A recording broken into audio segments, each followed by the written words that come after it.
भइरहेको बेला यो मिठो आवाज सुनेर नारदजी मन्त्रमुग्ध हुनुभयो।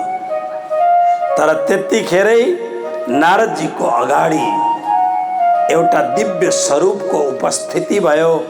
व्यासजीको अगाडि दिव्य स्वरूप आएर उपस्थित भएपछि व्यासजी झल्यास बिउजे जस्तो भएर त्यो संकीर्तनमा अलमस्त व्यासजी मन भरङ्गिएको बेलामा आँखा खोलेर हेर्दा त साक्षात भगवानको अवतार संसारभरिलाई भक्तिको उपदेश दिने श्री भागवताचार्य श्री नारदजी मुनि आउनु भएको छ। श्री नारदजी महाराज के जय हो। व्यासजी जुरुक्कै उठ्नु भयो, श्री नारदजीको चरणमा दण्डवत प्रणाम गर्नुभयो अनि एउटा उचित आसनमा राखेर सरस्वतीको पवित्र जलले श्री नारदजीको दुवै चरणलाई पखाल्नु भयो। अनि त्यो नारदजीको पवित्र चरण पखालेर भएको चरणामृतलाई आफ्नो कुटियामा चारैतिर छर्किनु भयो। आफूमाथि पनि छर्केपछि बडा आनन्दित भएर अनि व्यासजी अगाडि बस्नुभयो। अनि दुवै सन्तहरू बसेपछि अनि व्यासजी त अब बोल्नमा होशियार। व्यासजी भन्नुहुन्छ, नारदजी भन्नुहुन्छ, नारद उवाच पाराशर्य महाभाग भवतः कच्चिदात्मना परितुष्यति शारीर आत्मा मानस एव वा जिज्ञासितं सुसम्पन्नमपि ते महदद्भुतं कृतवान् भारतं यस्त्वं सर्वार्थ परिबृंहितम्। मिठो शब्द सोध्ने शब्द हेर्नुहोस्। पाराशर्य महाभाग, महाभाग महाभाग्यवान परम भाग्यशाली श्री व्यासजी हजुर कस्तो हुनुहुन्छ? हामीहरू सोध्छौँ नि कसैलाई हजुरको कस्तो छ, तर सोद्धाखेरि अलिक अलग ढङ्गले सोध्नुहुन्छ। भवतः कच्चिदात्मना परितुष्यति शारीर आत्मा मानस एव वा। हे श्री व्यासजी महाराज, तपाईँ शरीर र मनबाट स्वस्थ हुनुहुन्छ? Are you okay? ठीक हुनुहुन्छ? व्यासजी महाराजले भन्नुभयो यस आई एम ओके, म ठिक छु। तर तपाईले सोध्नुभयो आत्मा मानस एव वा, शरीर र मनबाट ठिक हुनुहुन्छ कि भन्दा शरीरबाट ठिक छु, आज मनबाट ठिक छैन। मेरो मन आज भरङ्गिएको छ, मेरो मन आज ठिक छैन, मेरो मन गडबड छ। अनि त्यतिखेर श्री व्यासजीलाई सोध्नुभयो तपाईँ त परम ज्ञानी हुनुहुन्छ, आज तपाईँको मन किन यस्तो डामाडोल भएको छ? किन? वाइ? के भयो? व्यासजी भन्नुहुन्छ मलाई नै आफैलाई थाहा छैन। आज मन किन मेरो रोगी भयो? आज मेरो मनले कुन रोगलाई प्राप्त गर्यो?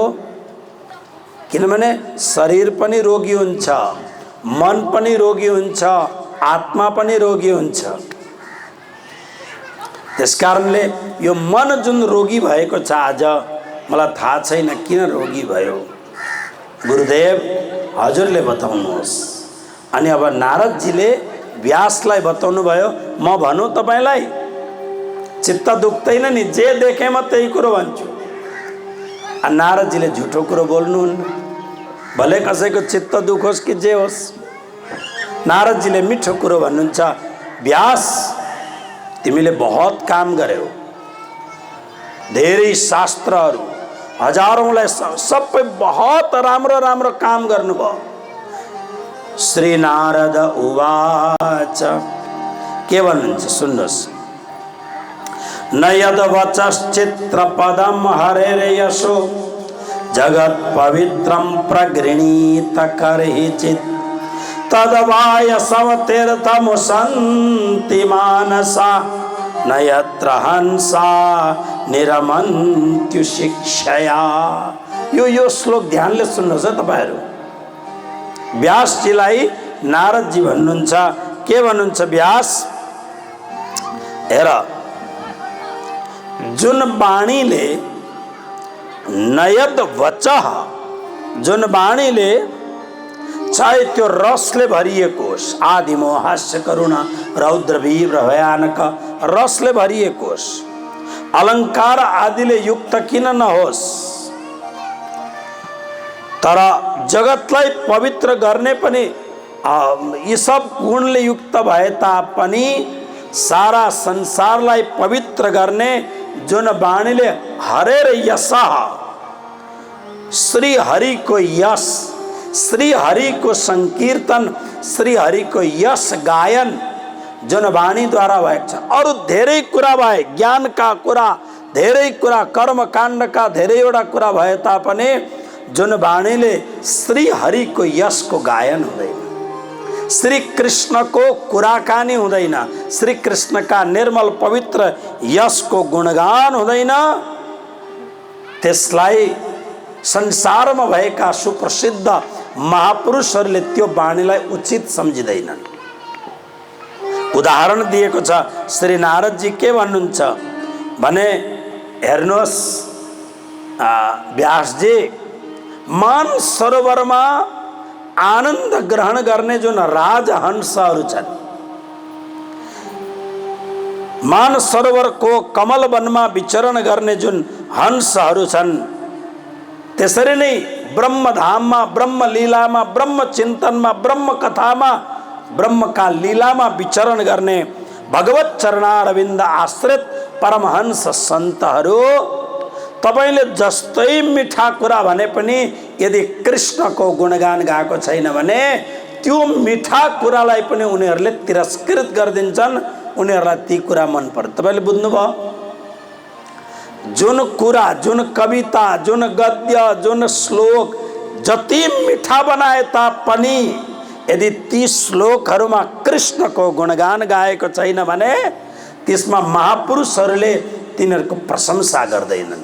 त्यसकारण त महाकवि लक्ष्मीप्रसाद देवकोटा जीवनभरि कस्ता कस्ता कविता उहाँले बनाउनु भयो। नेपालको अप्रतिम महाकवि, आँसु कवि, अन्तिममा जाने बेलामा लक्ष्मीप्रसाद देवकोटा के भन्छन् जानते हो न? आखिरमा मैले धेरैवटा कुराहरू गरेँ, नायिकाको चर्चा गरेँ, नायकको चर्चा गरेँ, धेरै कुरा गरेँ, तर वास्तवमा त मैले कुरा गर्नुपर्ने छ कृष्णको। तर अन्तिममा अझ मलाई थाहा भयो, मृत्यु शय्यामा परेपछि थाहा भयो आखिरमा रहेछ श्री कृष्ण एक। श्री कृष्णको गुणगान गाउनु पर्ने रहेछ, तर मेरा जिब्राहरूले नायिकाहरूको अङ्गको छ। बहुत सुन्दर कार्य उहाँले भन्नुभएको छ। आखिरमा त केवल कृष्णको गुणगान गाउनु पर्ने रहेछ। कृष्णको गुणगान गाएको सामान्य लोक भाकामा भएको यदि श्लोकहरू छ भने पनि संसारमा त्यसको पूजा हुन्छ, तर कृष्णको गुणगान नभएको शार्दुल विकृत शिखरिणी आदि छन्दहरूले युक्त भएको अनेक प्रकारका उपमादि अलङ्कारहरूले अलङ्कृत भएको श्रृङ्गार आदि रसले रसान्वित भएको महाकाव्यलाई पनि सन्तहरूले नगण्य गरिदिन्छन्। के भन्छन्? श्री व्यासजी महाराज जुन शब्द प्रयोग गर्नुहुन्छ हाम्रो नारदजी महाराज, तद वायसम तीर्थ मुसन्ति मानसा। बायस तीर्थ, बायस तीर्थ भनेको के हो भने जुठेल्नलाई बायस तीर्थ भनिन्छ। जुठेल्न पहिले पहिले बिहे भोज भतेरमा मान्छेहरूले टपरामा खाएर, पत्तलमा खाएर फ्याँकिदिन्थे नि। त्यो फ्याँकेको ठाउँ त अब थुप्रो सैकडौँ पत्तल फ्याँकेको छ, जुठो छ, त्यहाँनेरि मान सरोवरका राजहंसहरू आएर बस्छन्। को आउँछ त्यहाँ बिहान बिहानै? काउँ काउँ काउँ काउँ गर्दै कौवा आउँछन्, काग आउँछन्। कागलाई संस्कृतमा बायस भनिन्छ। बायस तीर्थम इव। त्यसकारणले व्यासजी तपाईले अनेक प्रकारका ग्रन्थ बनाउनु भयो, तर तपाईले भगवान श्री कृष्णको भक्तिले युक्त भएको ग्रन्थ बनाउनु भएन। तसर्थ तपाईको यो जुन गुणानुवाद हो, व्यासजीले भन्नुभयो मैले महाभारतको त रचना गरेँ। महाभारतमा जुन कृष्ण हुनुहुन्छ नि, त्यो कृष्ण प्रेमी कृष्ण हुनुहुन्न, पोलिटिक्सवाला कृष्ण हुनुहुन्छ। कृष्ण कन्हैया लाल की। महाभारतको कृष्ण कस्तो कृष्ण? पोलिटिक्सवाला कृष्ण, एकदम ग्रेट पोलिटिसियन। अहिलेका पोलिटिक्सवालाहरूले यदि कृष्णलाई अनुकरण गर्ने हो भने अहिलेको पोलिटिक्स बहुत राम्रो हुने। कस्तो हालको? युधिष्ठिरलाई भन्नुहुन्छ भन हात्ती मर्यो, के अरे अश्वत्थामा मर्यो, मरेकै छैन अश्वत्थामा कसरी भन्नु? हात्ती अश्वत्थामा नाम गरेको हात्ती मर्यो। युधिष्ठिरले मान्न चाहेनन्। कृष्णले हकारेर भन् दाजु तपाईले भन्नुहोस् अश्वत्थामा हतो हत नरोबा कुञ्जरोबा इत्यादि कुराहरू।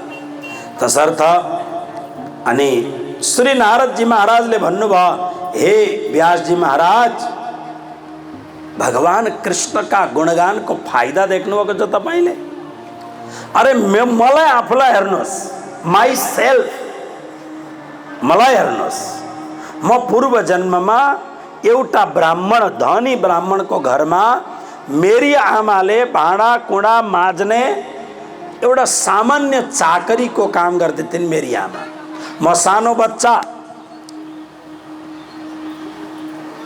चतुर्मासमा सन्तहरू उपवन छोडेर तपोवन छोडेर उनीहरू हाम्रो घरमा आए अनि 4 महिनासम्म सन्तहरूले त्यहाँ यज्ञ गरे, हवन गरे, खूब भगवान नामको संकीर्तन गरे, पूजा पाठ गरे, कृष्ण कथा गरे 4 महिनासम्म।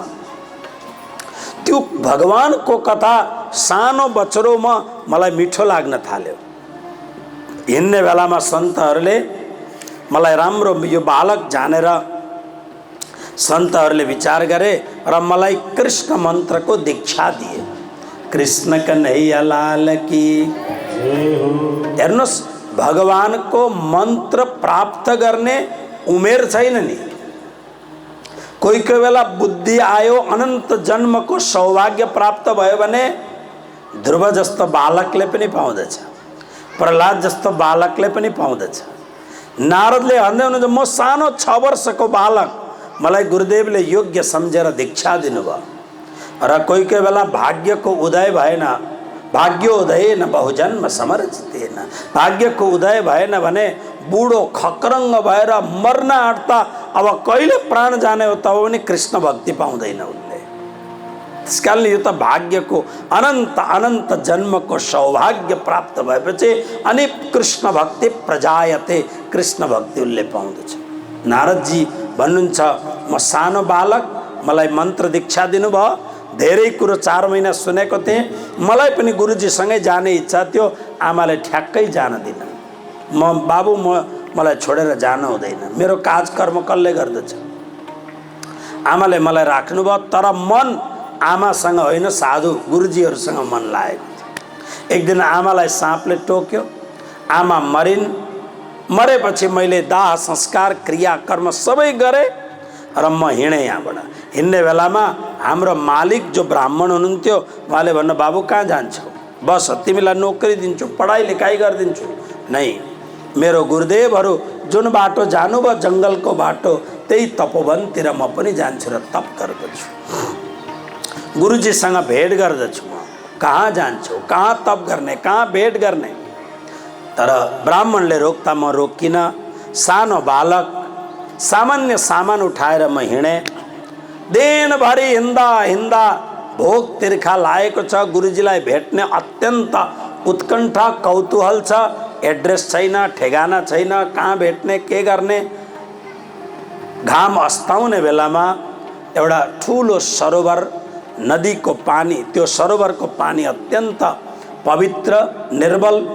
अनि त्यही पिपलको एउटा वृक्ष थियो, त्यही वृक्षमा भारी बिसाएर अनि मैले हातमुख धोएर त्यो पवित्र जल मैले अनुपान गरेँ। अनि पेटभरि पानी पिएपछि अनि त्यही पिपलको रुखको मुनि बसेर बस्दा बस्दै आँखा चिम्ले, निन्द्रा लागेको होइन, आँखा चिम्लेर गुरुजीलाई याद गरेँ। आँखाभरि आँसु आए। कहाँ भेटौँला मैले मेरो गुरुदेवलाई, कहाँ पाउँला मैले मेरो गुरुदेवलाई, बहुत इच्छा भयो तर कहाँ पाउने। विचार गर्दा गर्दै गुरुदेवले दिनुभएको मन्त्र अटोमेटिक शब्द उच्चारण हुन थाल्यो। श्री कृष्ण श्री कृष्ण श्री कृष्ण राधे कृष्ण राधे कृष्ण राधे कृष्ण। गुरुदेवले दिनुभएको कृष्ण मन्त्र मेरो हृदयमा जाग्न थाल्यो। अनि त्यो मन्त्र जाप आँखाभरि गुरुजीलाई भेट्ने आशा सहितका आँसुहरू छन्। हृदय अत्यन्त उत्ताल तरङ्गले तरङ्गायित भएको छ र आँखा चिम्लिएर बसेको बेला कृष्ण मन्त्रको अजस्र जाप भइरहेको छ, अजपा जाप भइरहेको छ। त्यतिखेर अकस्मात मेरो हृदयको मन्दिरमा कृष्ण प्रकट हुनुभयो। बोलो कृष्ण कन्हैया लाल की जय। कृष्ण प्रकट हुनुभयो। यति आनन्द यति आनन्द यति आनन्द भयो, बस मैले जीवनको सर्वस्व प्राप्त गरेँ।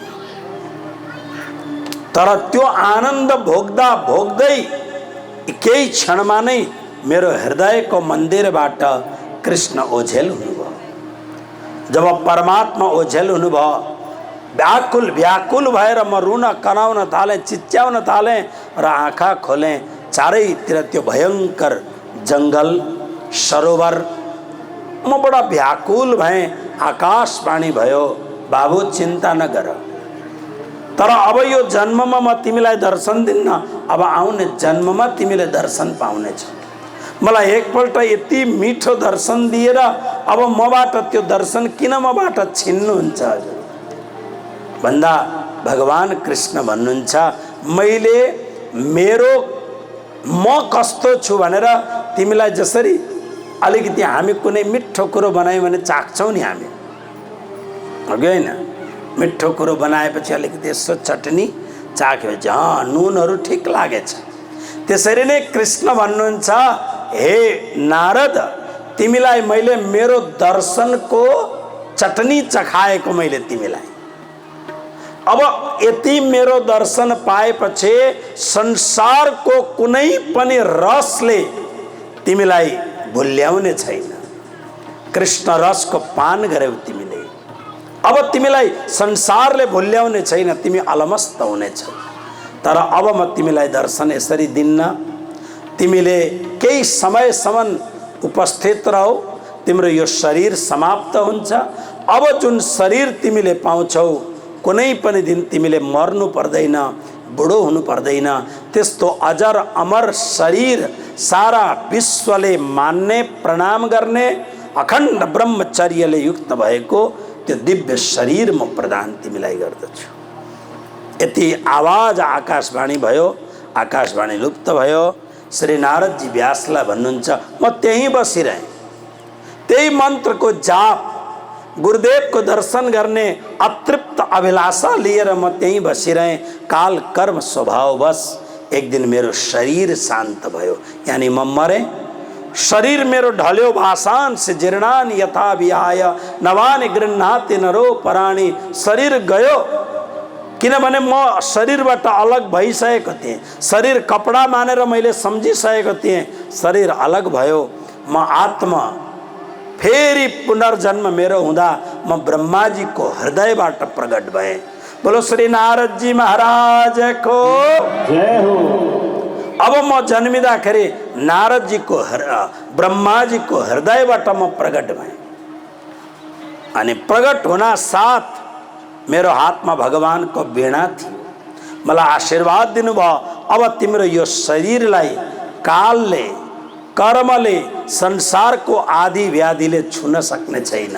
अब निरन्तर तिमी हरिभक्ति गर, हरिभजन गर, परमात्माको गुणानुवाद गाऊ।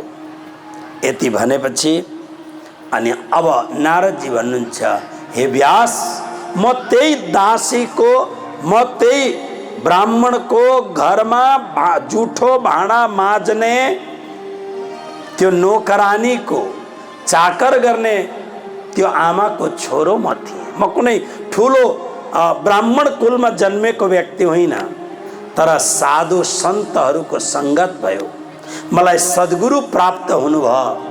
मैले अरू केही गरिनँ, म बालक थिएँ, केही जान्दिनँ थिएँ, तर मैले नारदजीको बडो सुन्दर स्वभावको वर्णन गरेको छ।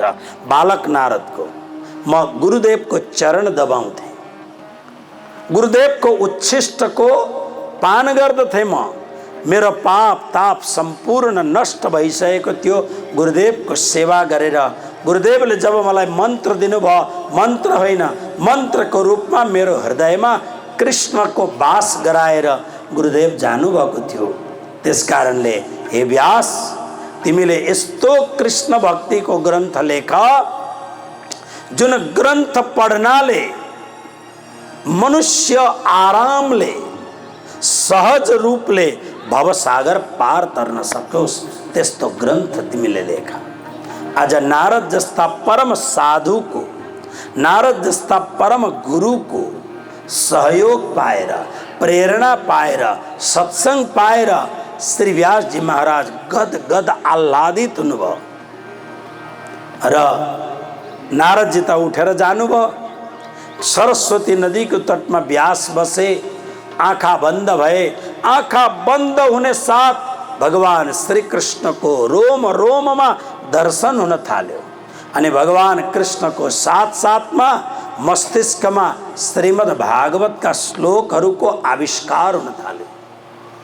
श्री व्यासजीले विचार गर्नुभयो, म अरू समय झैँ लेख्न बसेँ भने यो आनन्द मैले प्राप्त गर्न सक्दिनँ, म केवल बोल्छु। लेख्नेको भन्दा बहुत राम्रो लेखक श्री गणेशजी हुनुहुन्छ। त्यसकारणले श्री व्यासजीले गणेशजीलाई बोलाउनु भयो। ओ वक्रतुण्ड महाकाय सूर्यकोटि समप्रभ निर्विघ्नं कुरु मे देव सर्वकार्येषु सर्वदा। गजाननं भूतगणादिसेवितं कपितजम्बुफलचारुभक्षणम् उमासुतं शोकविनाशकारकं नमामि विघ्नेश्वर पाद। ओम गम गणपतये नमो नमः। भगवान गणपति को आराधना गरेपछि भगवान गणपति पाल्नु भयो। व्यास, मलाई किन बोलाए? भगवान आज एउटा काम गर्नका लागि बोलाएको। मलाई अनि काम लगाउँछु। सारा विश्वले जसलाई प्रणाम गर्दछ गणाध्यक्ष हरि ओम। गणानान्त्वा गणपति गुंहवा महे प्रियाणाम। वेदले जसको वन्दना गर्दछ, मलाई काम हजुर के? अनि व्यासले पूरा भूमिका बनाएर अनि भागवत ग्रन्थको लेखन हजुरले श्री गणपति महाराज नाच्न थाल्नुभयो। कारण यो सारा संसार कृष्ण भक्त छ। परम्परामा गणपति स्वयं पनि कृष्ण भक्तिमा आन्दोलित हुँदै मेरो परम सौभाग्य हो भनेर अनि भागवत व्यासजीले बोल्ने, गणेशजीले लेख्ने। यसरी लेखेर भागवत एउटा विशाल काय ग्रन्थ व्यासजीको आश्रममा तयार भयो। सारा विश्वलाई तार्ने, भवसागरबाट तार्ने, कृष्ण महिमाले ओतप्रोत भएको, कृष्ण महिमाले लबालब भरिएको यो दिव्य ग्रन्थ तयार भयो। त्यस कारणले हाम्रो सन्तहरू भन्दछन्, ए मानव, अरू केही गर्न नसके एउटा काम गर, सत्सङ्ग गर्ने गर, साधुको सङ्ग गर, सन्तहरूको सङ्ग गर। केही गर्न सक्यौ न, आफूले भक्ति गर्न सक्यौ न, साधुको सङ्ग गर्यौ भने तिम्रो जीवन सफल हुन्छ। कसरी सफल हुन्छ? जसरी नारदजीले भन्नुहुन्छ व्यासलाई, मैले अरू केही गरिनँ, मात्र महापुरुष साधु सन्तको सङ्गत गरेँ। आउनुहोस्, एउटा हिन्दीको सुन्दर पद, सन्तहरूको सङ्गत गर्नाले, तर सन्त है, ठगन त होइन नि। कृष्ण कन्हैया लाल की। भगवानको नाममा ठग्ने व्यक्तिहरू बहुत छन्, त्यस कारणले ध्यान राख्नु, ठगन त होइन, भगवन्त सन्तको सङ्गत गर्नाले के पाइन्छ? ओके, संतन के संग लागरी तेरी अच्छी बनेगी, संतन के संग लागरी तेरी अच्छी बनेगी, अच्छी बनेगी तेरी किस्मत जगेगी, होए तेरो बड़े भागरी। सबैले मिठो ताली बजाउनुहोस्। तेरी किस्मत जगेगी, होए तेरो बड़े भागरी। संतन संग करी पुण्य कमाई, संतन संग करी पुण्य कमाई, श्याम चरण अनुरागरी तेरी अच्छी बनेगी, श्याम चरण अनुरागरी तेरी अच्छी बनेगी। संतन के संग लागरी अझै अलि मिठो ताली बजाएर अच्छी बनेगी, संतन के संग अल्झाउने भाग छ। तेरी अच्छी बनेगी।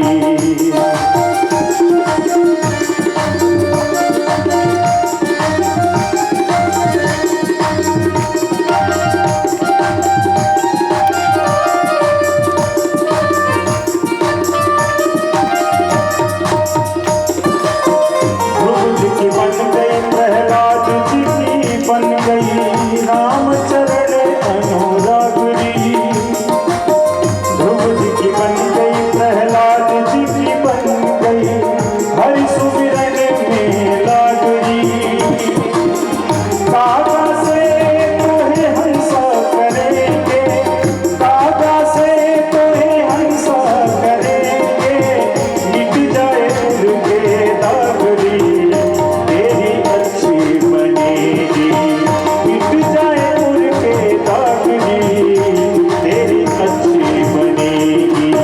संतन के संग लागरी तेरी अच्छी बनेगी, संतन के संग लागरी तेरी अच्छी बनेगी।